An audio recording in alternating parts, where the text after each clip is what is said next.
Beautiful guy when I met him. That's actually a whole nother story for another time. But if you want a good laugh, I'd like to tell that story to you at some point. But this morning, we're going to let Warren do the talking. So Warren, if you would come up and share. This is my father-in-law, Nicole's dad, Warren Tobey. Thank you for sharing.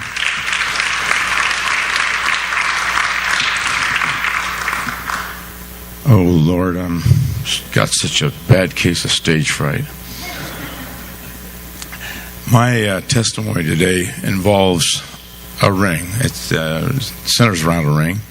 And in a minute I'll tell you about it. But I found with this ring a certificate that was issued when it was purchased in March 1st, 1927. It was valued at $200. It's a 18-karat gold ring with what they call a gents mounting. It has a diamond that's set in white gold. And this is, you can't see it very well, but this is it. I'm not lying. This ring, as I say, was purchased, it was $200. Today's date, it would probably be worth about, maybe $2,000. But that's not really the value of that ring. The value of the ring revolves around the fact that it was my father's ring and his wedding ring, and he wore it until his death in 1988, which at that time became my ring. The value of it is based on the fact, again, that it was his ring, and in that case, it's priceless. To me, it's priceless.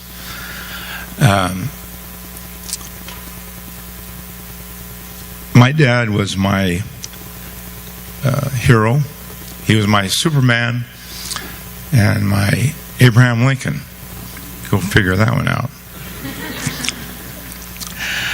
My father wasn't what you'd call a religious person. In fact, growing up, I don't think I ever heard him mention anything about religion or God or anything else. My mother, on the other hand, believed in Jesus Christ, I believe, because we had to go to church on Christmas and Easter. I hated going to Christmas service because it involved getting up at 4:30 in the morning, getting dressed, and as we walked out the door, we would pass a Christmas tree, a white flock Christmas tree, and blue lights with all the presents around it. I'd much rather have been opening presents than going to that church. It was a candle light service at 5:30 in the morning. And I didn't see how that added anything to the misery of listening to what they had to say.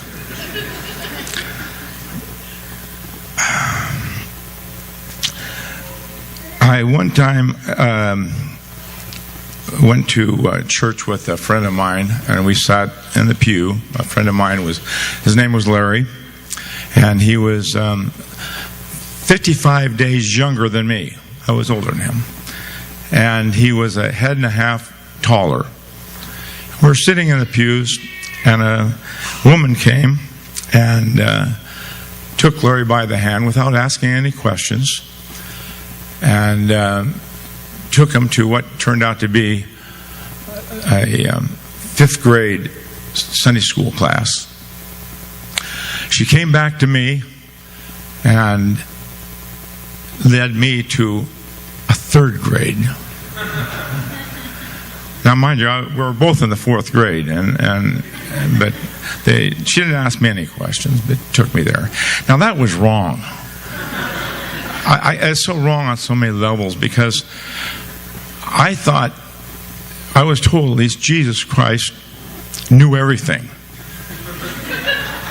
Much like Santa Claus, he knows when you're sleeping, he knows when you're awake, he knows if you're good or bad. And I was offended by the fact, I was scarred by the fact that I was sent to the 3rd grade. Later on,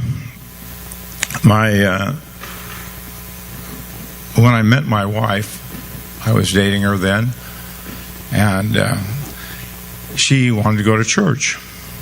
And so she bribed me to go by buying lunch. So I would go to lunch or church with her, and then lunch. It wasn't a bad change off. But what I'm trying to give you an idea is that I didn't come from, a really godly family. 2 days a year we were. And now I get to the story. This ring that was my father's, in the summertime, if I wanted to get the ring off, I'd have to cut my finger off. My fingers would swell up, and I couldn't get it off. In wintertime, it just fell off. I couldn't keep it on. And in 1993, I was acting as a general contractor, and I was commuting from Sacramento to Stockton every day to work on various projects at a shopping center in Stockton. It wasn't major work, it was maintenance. Every day I would paint over graffiti that was put on the walls the day before. Every day I'd do that. And it was mid-winter, and the fog in Stockton was truly fog, very thick. You could cut it with a knife. It was make you bone chill. In fact, it was so thick you couldn't see the steering wheel half the time. That's exaggeration a little bit. And on Friday in 1993, I drove down to Stockton, and knowing that my ring was not secure on my finger, I put it in my pocket. And throughout the day, I was driving here and driving there, getting in my truck, getting out of my truck, and doing things all over the shopping center. And by 2 o'clock, I was ready to go home. But I went to decide to warm up at McDonald's, which was located on the same shopping center property. And I went in and had some coffee or something. By 3 o'clock, I was ready to drive home. I woke up the next morning, and I noticed right off the bat my ring was not there. It's not on my finger. So I went into my pants pocket to retrieve it, and it wasn't there. I checked each pocket about 4 times, and it still wasn't there. I then decided, I'll check the floor where I'd hung my clothes the night before, and it wasn't on the floor. And so then I went out to my truck, and I tore my truck apart trying to find it, thinking it was in my truck, and it wasn't. Finally, after what seemed like a long time, I realized that it was in Stockton, somewhere on a 23-acre parking piece of land, I don't know where. And I panicked. So I thought, I'll give it a shot. And I drove at warp speed to the center in Stockton. And as I was driving down there, I made what I was told were bullet prayers. Lord, if I find this ring, I'm going to go to church every day for the rest of my life. Lord, if I find my ring, I will give all my money to the church. I meant it. And Lord, if I find my ring, I'm going to become a missionary. I meant that too.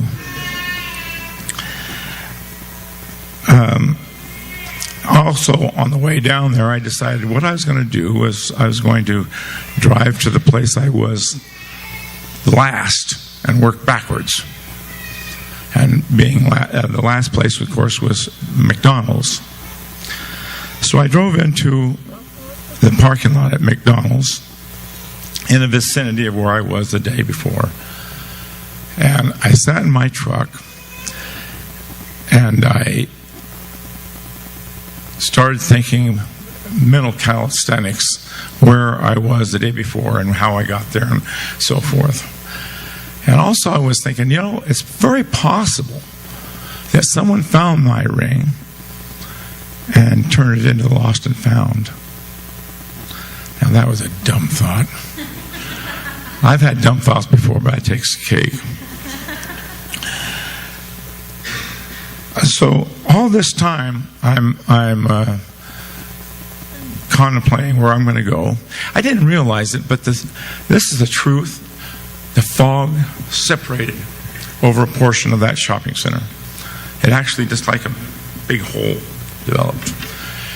And the sun lit up the shopping center where I was. This is the honest God truth. And I was staring out my cab of my truck, and a spark of light hit me in the eye. That's strange. I got out of my truck. I ran over to where I'd seen that spark, and lo and behold, the ring was laying on the ground. It was laying on the ground about 70 feet. I would estimate 70 feet from the entrance to McDonald's. And on top of that, it probably was there between 20 and 22 hours. I think a miracle had happened. And it was because of this miracle that I took Jesus Christ as my Lord and Savior. I might add, I might go back a minute here and tell you that about my bullet prayers. Well, I don't go to church every day. And in fact, I miss some Sundays to sleep in.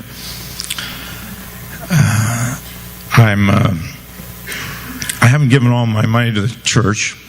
Sorry, Dan. And I am not a missionary. And I won't be. But I've got to tell you that, as I said, and it was very soon after that I took the Lord as my Savior. And in fact, following the following summer, I was baptized in the American River. And so that, my friends, is why I'm here today, giving you a testimony that there are miracles. And it took a long time before I could actually realize it. But that's it. It's all yours, man.